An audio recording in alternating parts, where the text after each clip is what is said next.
Hi, I'm Linda Quinlan. I'm Ann Charles. Keith is off tonight. Welcome to All Things LGBTQ. It's Tuesday, September 3rd. We are taping in Montpelier, Vermont, which we recognize as unceded Indigenous land.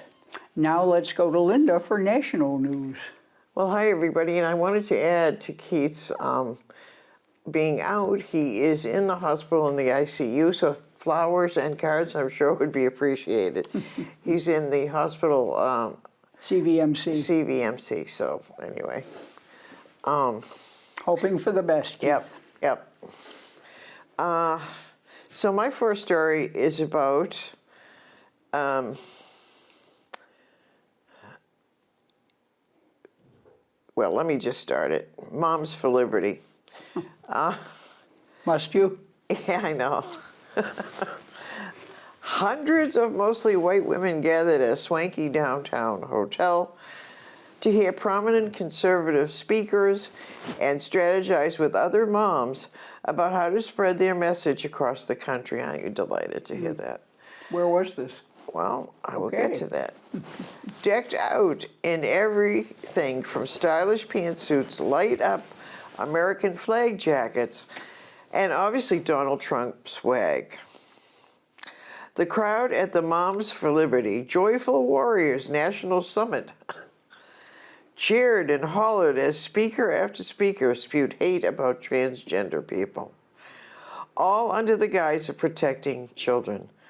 Moms for Liberty, a far-right group that largely focuses on getting conservative parents elected to school boards, grew out of the pushback against pandemic school closures and masking requirements. It has since morphed into a so-called parental rights organization that rails against social justice and LGBTQ plus rights and takes up such causes as pushing schools to remove books that don't embody the group's conservative values. Where was the meeting? I don't know. Didn't say. Sorry. Sweet Briar College in Virginia has instituted an admission policy that bars transgender women next school year, making the school an outliner among the nation's diminishing number of women's colleges that do not allow transgender people. The private Women's Liberty Art School said the policy stems from a legally binding will of its founder, Indiana Fletcher Williams, who died in 1900.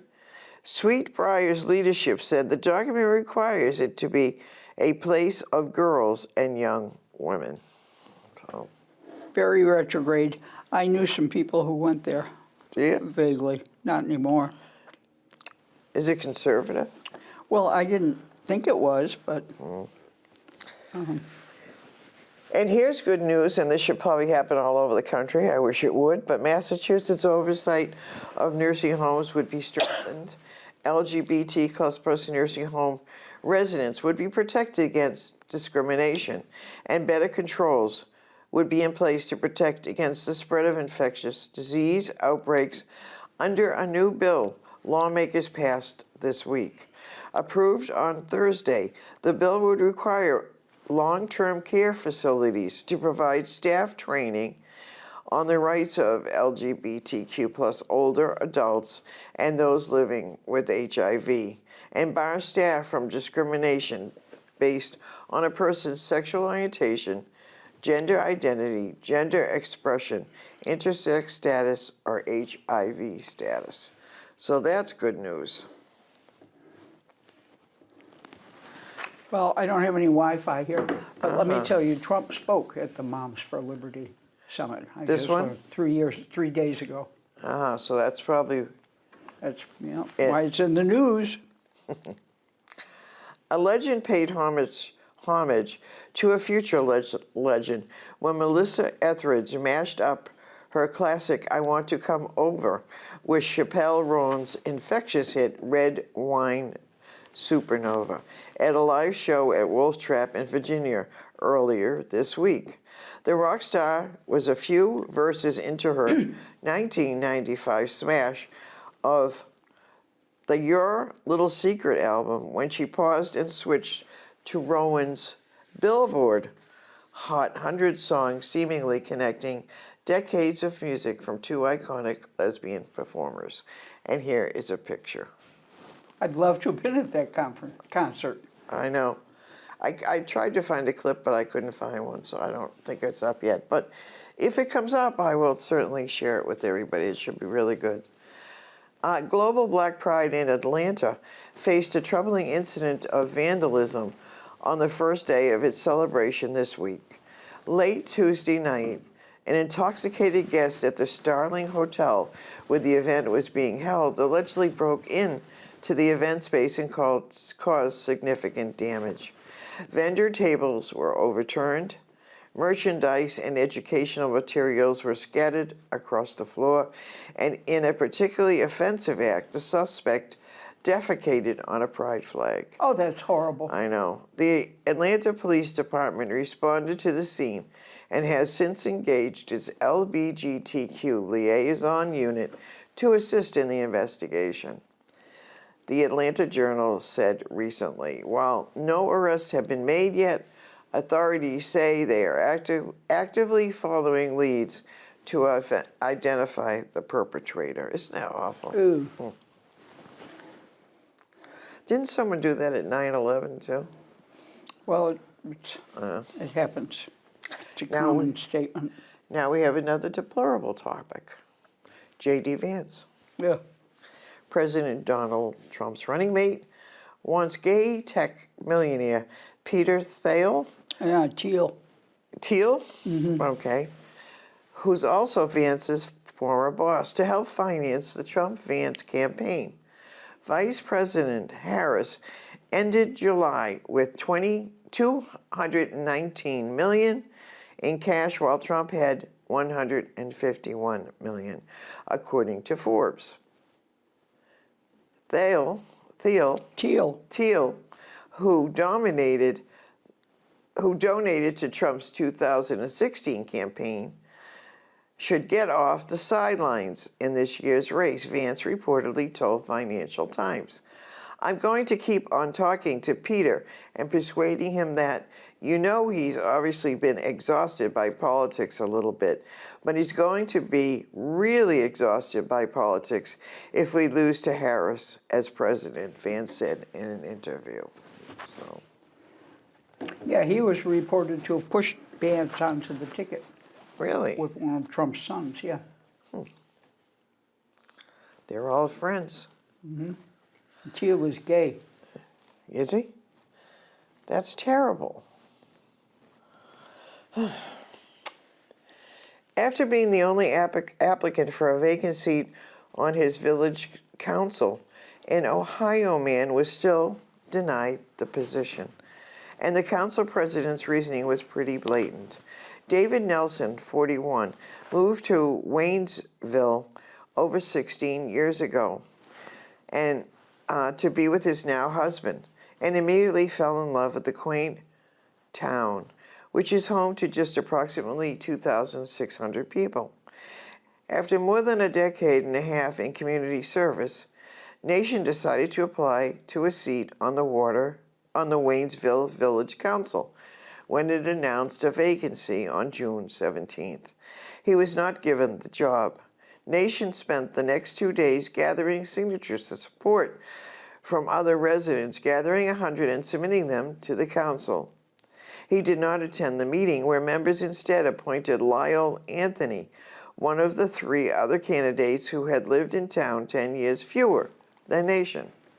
Colvin then asked to submit the record on the remarks about why he didn't support Nation, saying that he was very concerned about DEI policies being advocated in our municipality, according to the outlet. So. The Moms for Liberty Summit was in Washington, D.C. Okay, thank you. And a Texas preacher is shamelessly and brazenly calling for the murder of 2K pastors and the church officials who hosted them. Dylan Oz, a hate preacher based in Watauga, recently attacked the head of a local megachurch for inviting 2 married gay men to deliver a sermon.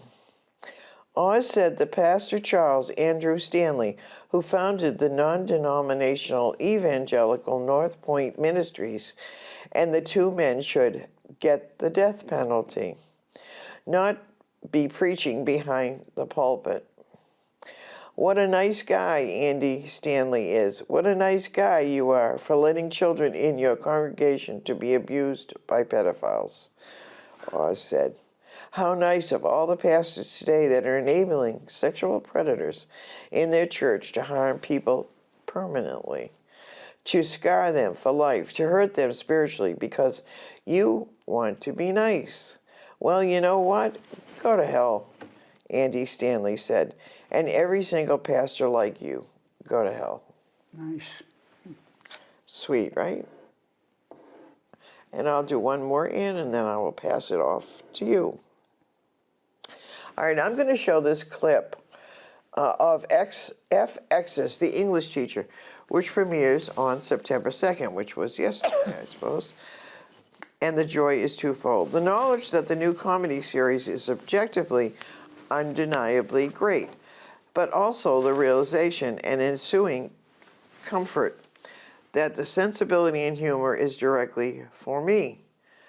That's to say that I am completely obsessed with the show, and I have spent all summer telling people to look out for it when it premieres Monday. And even if I'm a bit fanatical about it, I can't imagine a huge swath of TV fans just not loving it. The key is everyone needs to check it out. Brian Jordan Alvarez created the show, writes, directs, and stars in it. He plays Evan Marquez, a high school English teacher in Austin, navigating his students' coming of age in today's unrecognizable, tumultuous world while experiencing his own coming of self. So here is the clip. This is Mr. Marquez. He is here to teach you all about non-binary. A non-binary person is somebody who does not identify as male or female. Like a hermaphrodite. No. Yes. Not at all. And that word is not in use anymore, is it? I don't know. There you go. An F? With grades like this, I'm gonna have to hit the corner, sir. No vaping. I can smell it. No, you can't. You're being investigated. Why doesn't Marky ever get investigated for all that stuff he says? Well, there he is. Eric Not So Speedy Gonzalez, 1751. Wow. The kids this year, they're not into being woke anymore. It's circled back It's around. circled all the way around. They're saying the R word again. Aren't we getting behind on the state curriculum here? A lot of questions for a doctor. Do you even have a master's? What'd you major in? Ranch? This job is important to me. I like watching young kids bloom and grow. Don't say that. It sounds creepy. Becca, go sit next to Tiffany. She told me it was offensive to learn Mandarin. Because you're not Japanese. I was diagnosed with asymptomatic Tourette's. What? It's like Tourette's syndrome, but without any symptoms.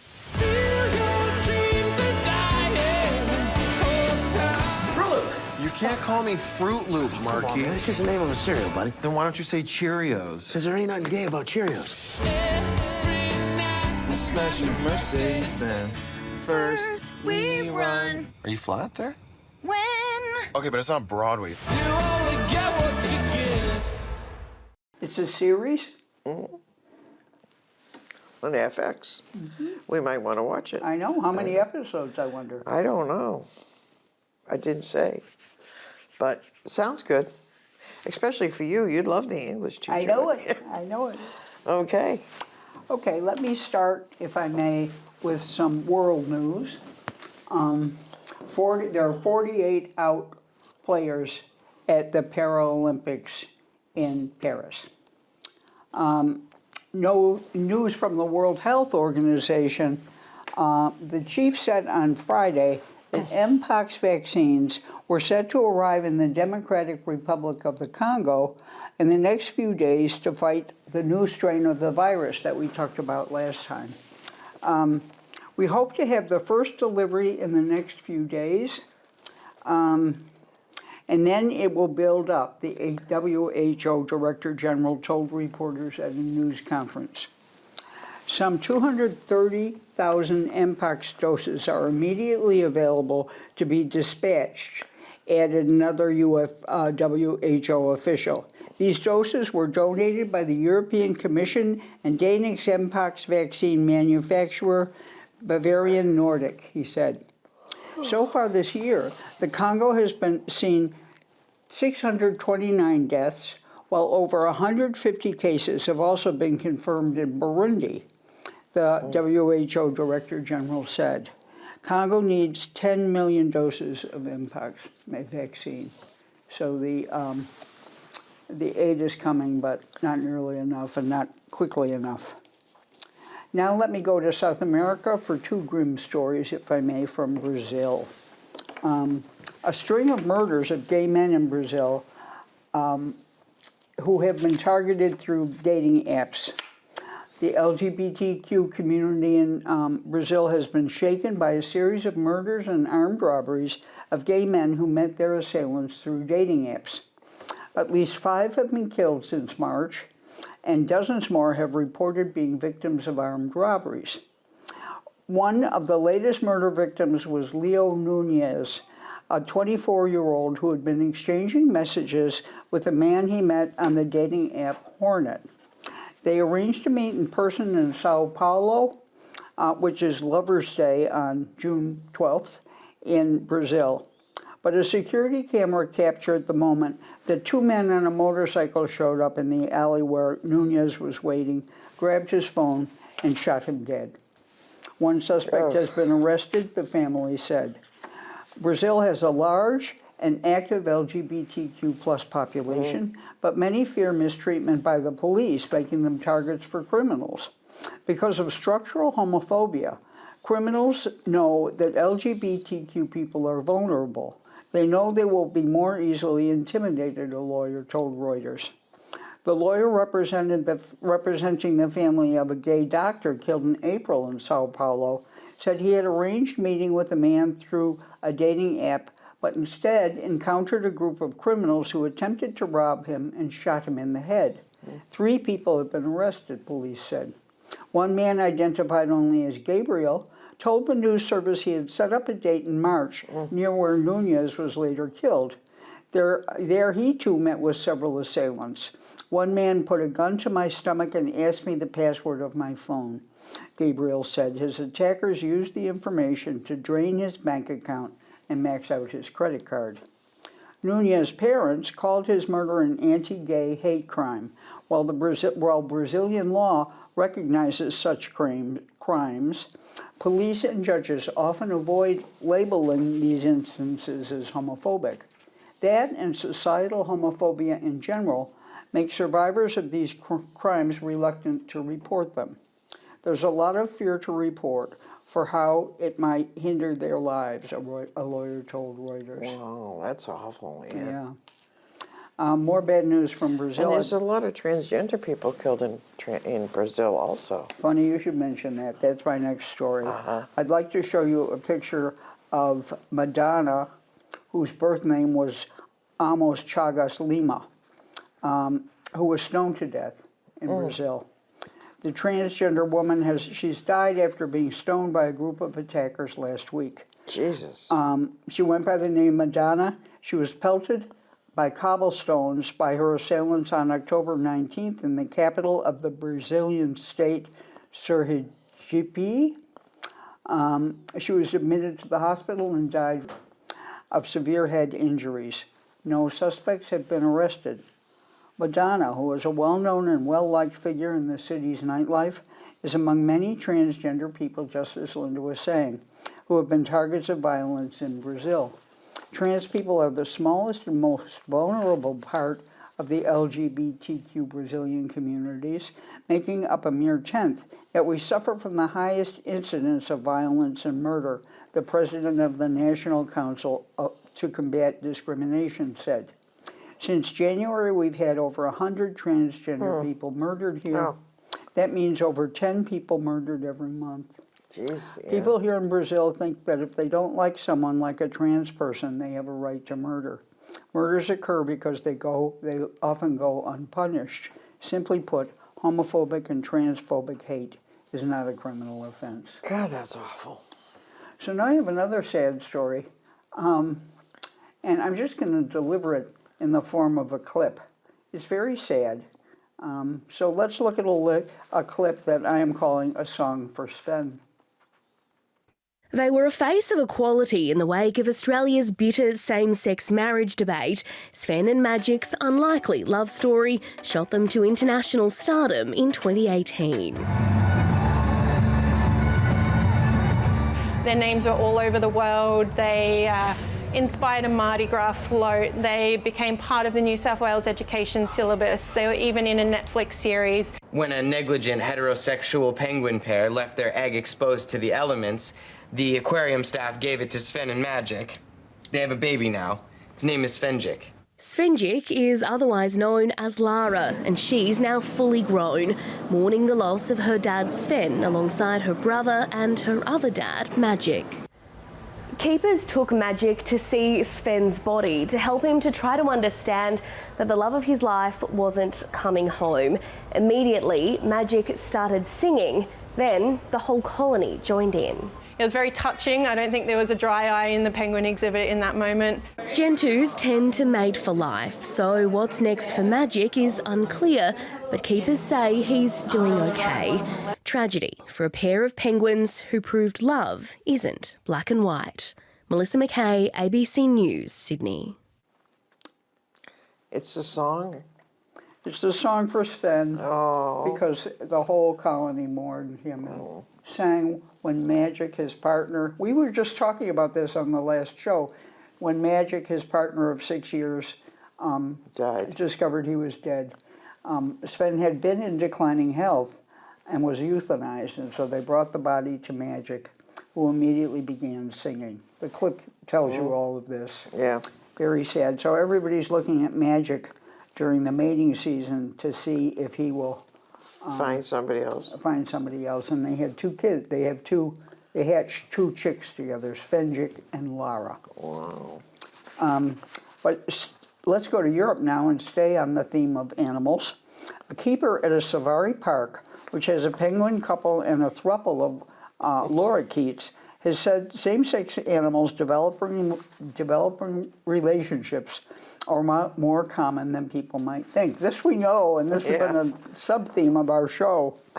Mickey McFarlane, a keeper at West Midlands Safari Park, spoke about the park's gay wildlife residents after the news broke of the death of a world-famous gay penguin in Australia.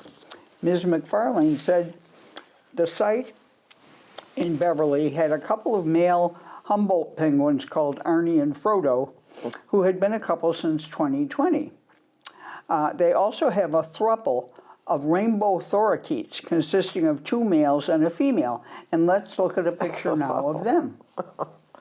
Ms. McFarlane said the female lorikeet lays the eggs, which are then looked after by the 2 males. They seem to work everything out in their own way. They know what works for them, she said. When asked about gay animals, the keeper said it's surprisingly more common than you would think, not if you watch this show. I believe they do form an emotional bond, especially for penguins and lorikeets. They're monogamous, they mate for life. So there's a courtship, they will flirt, see who takes their fancy, and once they've settled down with that couple, they're joined at the hip, and they're very much what I'd consider in love. McFarlane said the animals were left to their own devices to find a mate. They do find these loves all on their own. We all just sit back and keep an eye on them and check how everyone's behaving. On the other hand of the spectrum, while penguins and lorikeets appear to be monogamous at the safari park, sea lions have a very different story. One male can have 35 girlfriends in a year. They keep themselves quite busy, McFarlane said. So, I wonder if... Whatever works. I know. I wonder if female sea lions have 35 as many as 35 male. We should follow through on that story. Yes. Okay, now continuing in Europe, I'd like to show you a picture of fearless Irish journalist and campaigner Nell McCafferty, who just died at 80. She's described as fearless and fiery, and a feminist icon. She was born in Londonderry in 1944, was a founding member of the Irish Liberation Movement, and wrote for the Irish Times, among other publications. She campaigned for the legalization of contraception in Ireland, including staging a protest where she and other women brought contraceptives over the border from Northern Ireland by train from Belfast to Dublin. Her family said she died peacefully at her nursing home in Fahan in County Donegal. She was the author of 7 books, including A Woman to Blame, about the Kerry babies case, which was so interesting. I went down the rabbit hole about it. It was this bizarre tabloid story in 1984 where a baby was found drowned and stabbed to death on a beach, and this woman who just lived in the area was framed.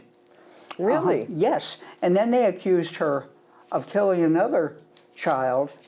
I mean, it really caused a lot. And they had no proof. Right. So, you know, it caused a lot of questions of the Gardaí, the Irish cops, who really coerced a confession out of her. So the whole thing blew up, and she was finally exonerated by DNA evidence. They exhumed the baby, and then I'm getting involved in this tabloid story myself. Recently, they found a 60-year-old man and a 50-year-old woman who were the parents of the dead baby, and they've been charged. But everybody has apologized to this poor woman, including the former Prime Minister, the Taoiseach, Leo Varadkar. But anyway, so she wrote a book about that, and she wrote another book called The Armagh Women, about a hunger strike among female Republican prisoners in the Armagh jail in 1980. She's had a passion and wrath that was not scattergun. It had a laser focus on calling out inequality and justice. She suffered no fools, but had a kindness and warmth for many. Her wit and daring turn of phrase made her impossible to ignore. And in 2004, she published a memoir titled Nell, in which she recounted her upbringing in Bogside and the relationship with her long-term partner, novelist Nuala O'Phelan. She spoke out against homophobia in the Catholic Church and Irish society. She told The Late Show in 2004 that being gay was the last great taboo in Ireland. So what a figure. Wow. The poor thing, though, jeez. That poor woman. Her name was, I think, Jane Hayes. And she had had a miscarriage. Any relation to your grandmother? And she had had a miscarriage, and she buried the child in the land. The father was married. It was, you know, an illicit affair. But that child, you know, just was not the same child as exhumation affirmed. But let's now turn to Lessons of Tolerance, a Ukrainian film taking aim at homophobia. And now let's look at a picture of Arkady Nepchyalish, who is the filmmaker. With LGBTQ rights at a turning point in war-torn Ukraine, this filmmaker hopes his movie will help win hearts and minds. He was growing up in a small village in Ukraine, in a Ukraine region during the Soviet era.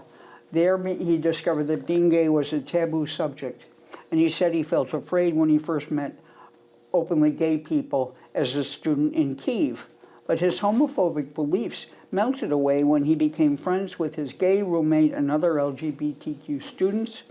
This 46-year-old filmmaker said, now he hopes his new film, Lessons of Tolerance, will have a similarly thawing effect on audiences when it debuted at cinemas across Ukraine on Valentine's Day. It's for people who are homophobic so that they can look at themselves and change, and not just toward LGBTQ people, but toward each other too, he said. The film's release, almost exactly 2 years since Russia's invasion of Ukraine, takes place at a crucial juncture in LGBTQ rights in the country. Wow. The presence of openly gay soldiers on the front lines during the war against Russia and the country's bid to join the European Union has increased debate over the rights of gay, bisexual, transgender Ukrainians. In 2022, a citizen petition calling for same-sex marriage to be legalized received tens of thousands of signatures, leading to a draft law on civil partnerships being introduced in Parliament last year. But while same-sex relations were decriminalized after the Soviet Union collapsed in 1991, the mainly Orthodox Christian nation scores poorly on LGBTQ+ rights, ranking 29th out of the 49 European countries on the 2023 Rainbow Map. Surveys from a Kyiv-based LGBTQ rights center found attitudes toward gay and trans Ukrainians were improving, but public opposition to same-sex civil unions fell from 38.9. They fell to 38.9 in 2023. At the same time, a study from a Ukrainian-based center showed only 36% were ready to accept a gay or bi person as a friend, neighbor, or colleague. That's kind of bleak. Yeah. Adapted from a stage play called Gay Parade, the film follows a financially struggling family forced to confront their prejudices when they host a gay activist as part of a European integration program. Its message could cause a stir in Ukraine, where cultural events and films with the LGBTQ+ theme have been targeted by ultra-conservative groups in recent years. Last year, for example, cinemas hosting the country's first LGBTQ+ film festival, called Sunny Bunny, were targeted with arson threats. I remember reporting on this. In 2021, media reports said the director of a gay love story, My Young Prince, received death threats as the film angered far-right groups. But Lessons of Tolerance, which had its world premiere in November, has not so far faced the same level of hostility from sectors opposed to LGBTQ rights, said the creative producer. Actors, both gay and straight, are keen to take part in projects with LGBTQ+ storylines, which remain rare in the Eastern European nation. Lessons of Tolerance is the first Ukrainian feature film to tackle homophobia head-on, the film director said. This is a story that's needed right now. Our troops are fighting to free Ukraine from its external enemies, and we're trying to free Ukraine from our internal enemies. This is our cultural front line. So let's take a look at a short clip for this Ukrainian film. Is there any place we can watch it, do you know? Or Yes, it's on Netflix. Netflix, wow, okay. So look out for Lessons of Tolerance. Ми одна сім'я. У нас у школі діє програма адаптації дітей до ЛГБТ-спільноти. Що? Інтересна пропозиція геям за гроші продатися. Ви так вмієте шунить? А що сусіди наші скажуть? Я знаю що. Що? Я завжди вас витягувала і зараз витягну. Сьогодні ми поговоримо про дискримінацію за гендерною ідентичністю. Щоб якийсь підарас керував тут нами. Ходить одне, мимо одного, це життя крізь пальці протікає. Добрий день. Добрий день.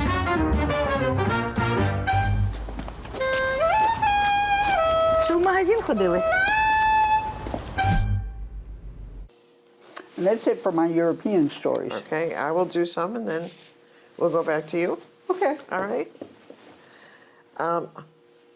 This is a deplorable news story, but Houston Park Ranger is facing multiple crime charges after 3 victims accused him of sexual assault and extortion. Joey Lammer Ellis, 33, was arrested in June and charged with official oppression, a felony involving a public servant using their office to unlawfully deny someone their rights after one of his alleged victims filed a criminal complaint with Houston police alleging that Ellis demanded money from him in exchange for not being arrested.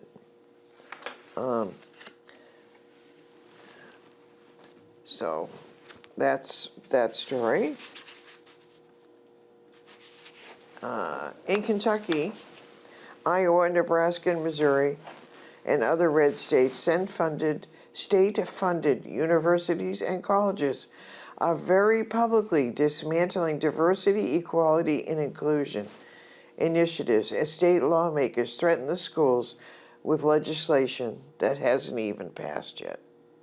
So, and you know, this is another story that really struck me, and we saw it on the news. It's about the oldest Latino civil rights organization, LULAC, is one of several places in Texas targeted in voter fraud raids by State Attorney Ken Paxton. This guy is a piece of work.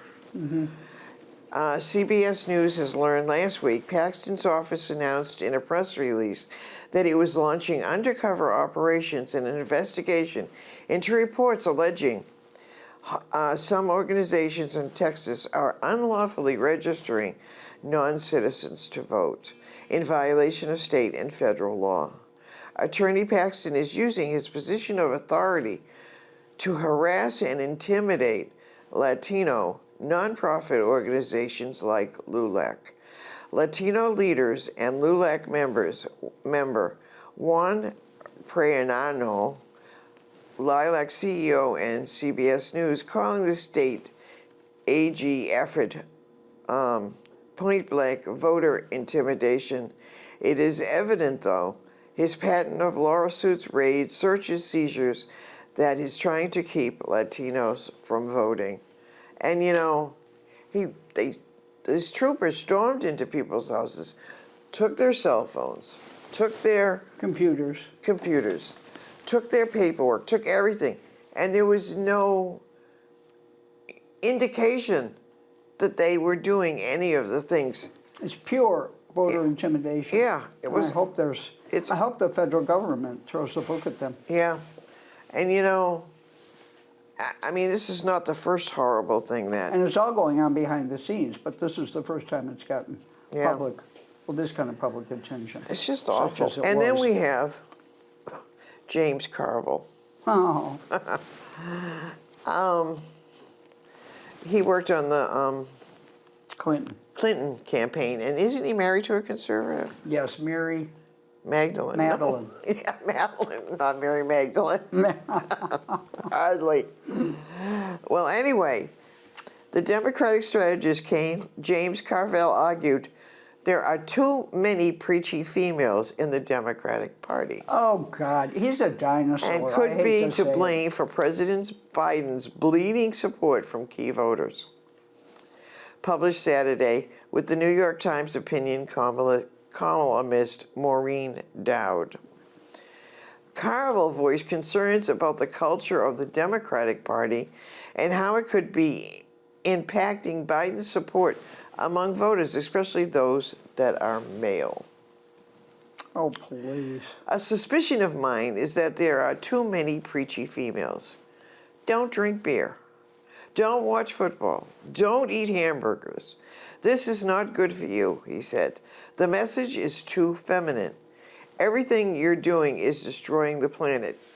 You've got to eat your peas, Carville said, who was a strategist to former President Clinton in 1992. Argued this culture and rhetoric is not addressing the concern of male voters. If you listen to Democratic elites, NPR is my go-to place for that. The whole talk is about how women and women of color are going to decide this election. I'm like, well, 48% of people that vote are males. Do you mind if we have some consideration, Carville said. Oh, please. We're being too feminized. The country's too feminized. Oh, God. And we have a death in Sister Kane, who died at 87. She was a progressive nun.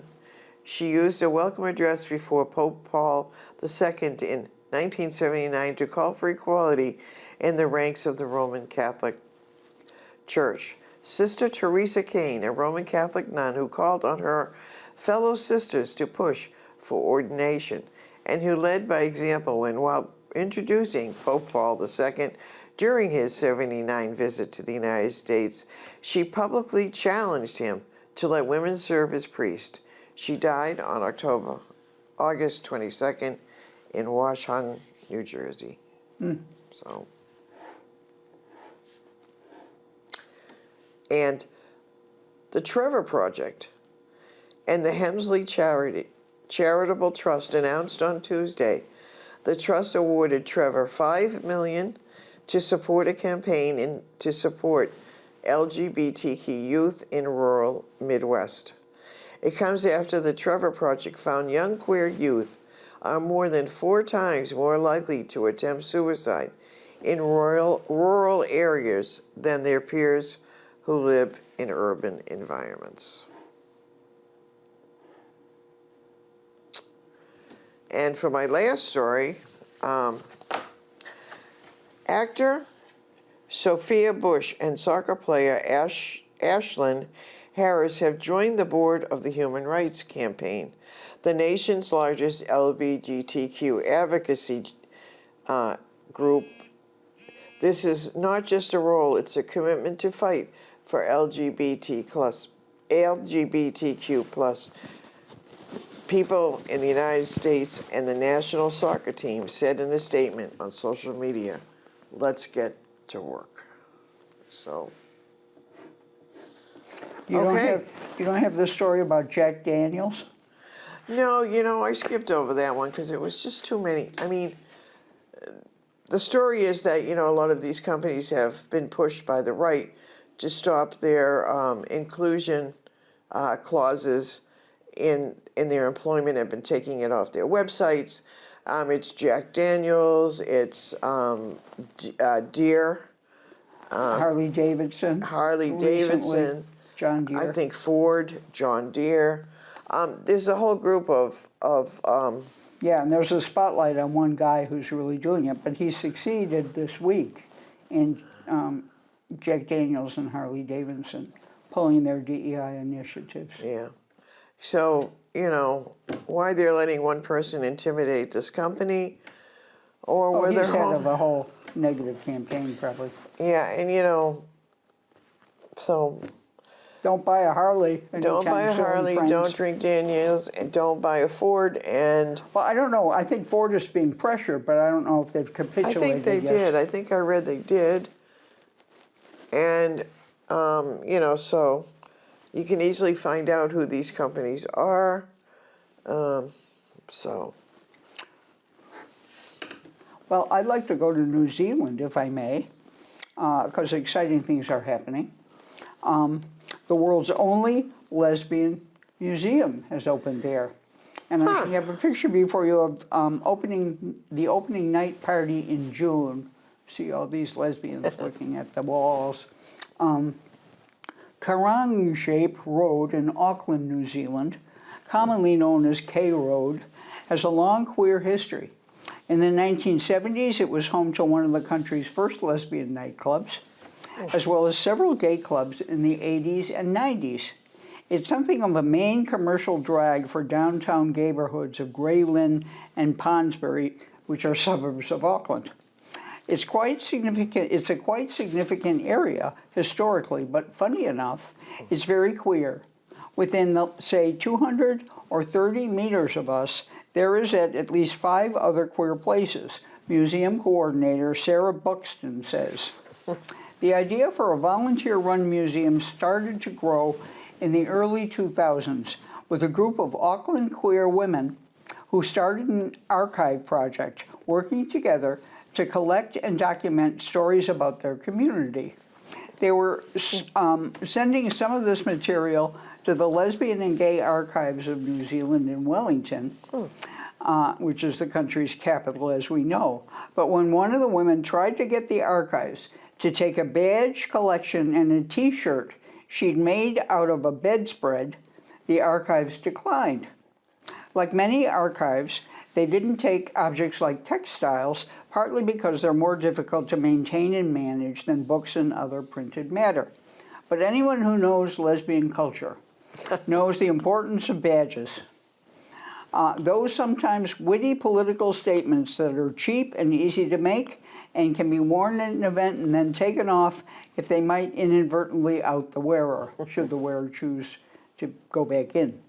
To lose them would be to lose a significant part of queer history. The Charlotte Museum Trust was founded in 2007, and the museum opened its doors of its first premise in 2009.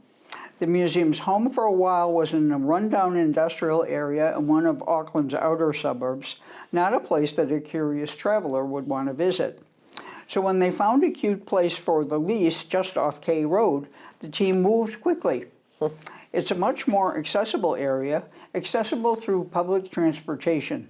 People can just walk in, said Buxton. It's such a lively neighborhood. There's always action, things happening. We're right in the middle of a hub of queer activity.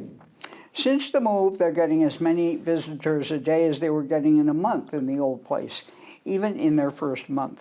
The collection includes as many as 7,000 publications in the research library, 400 pieces of art, 600 badges, and 400 T-shirts. There's a personal collection of about 25 lighters with images of women on them. Although there's not a specific collection of indigenous Maori items, there are a number of pieces by Maori women in the arts collection. As of June 2023, it is also home to the world's only independent lesbian museum, the Charlotte Museum. The landlord painted the building, located just off K Road, purple to celebrate the institution's arrival. How cool. Now that it's in the queerest part of New Zealand's largest city, Auckland has a population of 1.4 million, making it the 5th largest city in Oceania. The Charlotte Museum is fully tapped into a bustling LGBTQ+ community. Is that cool or what? That is very cool. Now let's go to Asia for some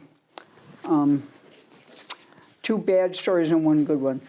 Let's start with this old story from last week, the last show that I didn't get a chance to talk about. Let's look at a picture of Dee Dee, who is age 42, and she's involved in a same-sex case hailed as a milestone in China. She was awarded visiting rights to her daughter, but not son, in recognition by Her China. daughter and not her son? Yeah, because there was... Girls on is important, or? No. She has faith after the right... It was a lesbian couple who got married in 2019. She lives in Shanghai. She traveled to Beijing to visit her 7-year-old daughter, who lives with Dee Dee's estranged wife, while the other child, So they married in 2019. They divorced. They each had a child with a sperm donor. One semen was implanted in the ex-wife, and they had a son. And then the other was implanted in Dee Dee, who had a daughter. So they're saying the daughter is her child. She has visiting rights to the daughter, but not the son, even though they were all... a family. A family, sure. It's a huge deal because she gave birth to the daughter in 2017. I think maybe she still remembers me, says Dee Dee. This is her nickname she wants us to use for privacy reasons. The separation has been heartbreaking. It's the first time that a court in China has recognized that a child can have two legal mothers. It's been hailed as a milestone for that reason. And it's interesting, sort of, there's speculation that China is loosening up because they're trying to encourage people to give birth because their single child policy was such a disaster. And you know, it's funny because I read that not many Chinese women want to have more than one child now, if any. Right. Because, you know, they've realized that it's, you know, financially better and, you know, all kinds of reasons why one child was Plenty. Yeah, it was plenty. Well, same-sex unions, as we know, are not legal in China. But the recent development in this case is important. They were married in 2016. I think I said the wrong date. Later that year, they underwent IVF with embryos made from the wife's eggs and donor sperm implanted in They both. can't get married in China, can they? No, no, no. In fact, the Chinese courts don't know what to do with this. That's why it's such a landmark case. They have an advocate approach to gay relationships, the lawyer said. It doesn't clearly define the rights of same-sex couples because they don't know what to do it. Chinese civil code and marriage law assumes that a child will be born to heterosexual married households. So that's the story there. They're hailing it as good news. Now I'd like to ask you to look at India's first gay national spokesperson of a political party. His name is Anish Gawande. His appointment as the national spokesperson for the National Congress Party marks a significant step forward for LGBTQ representation in Indian politics.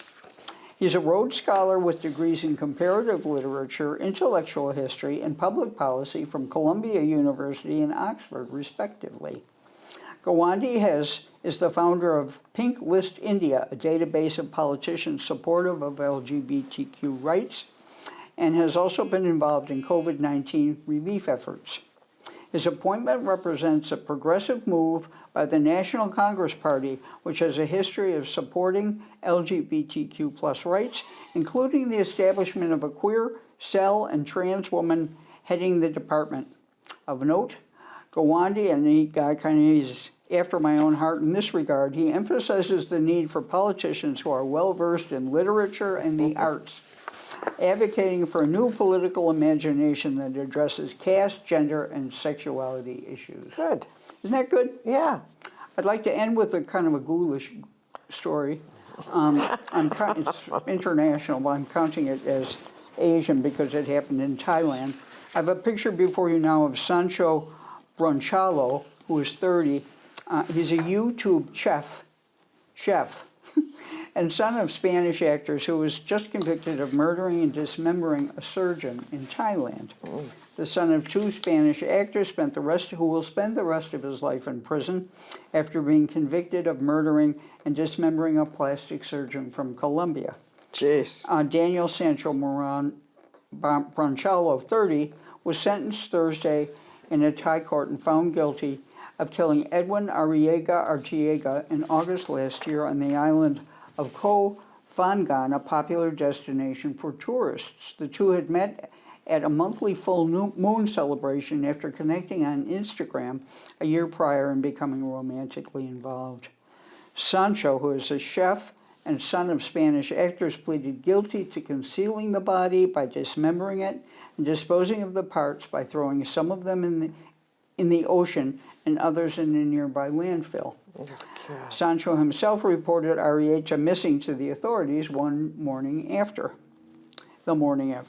He claimed that the killing was not premeditated, alleging that Arrieta had died in an altercation after threatening to sexually assault him. Prosecutors countered that Sancho had purchased knives and a saw before his meeting with Arrieta, the latter of which, of course, was used to dismember the body. Sancho was also ordered to pay over 4 million baht, about $130,000, to Arrieta's family. We are satisfied with the court sentence because we believe this sentence gives justice to the victim's family. Through the trial, we have proven that it was not self-defense, their lawyer said. Sancho was eligible for the death penalty, but the use of capital punishment is rare in Thailand. Furthermore, Arrieta's family asserted that they did not want Sancho to receive such a sentence. His lawyer intend to appeal the verdict. Why did he do it? I don't know. And it's odd because his name is Bronchalo, and the article refers to him as Sancho throughout the whole thing, like they're friends, like by his first name.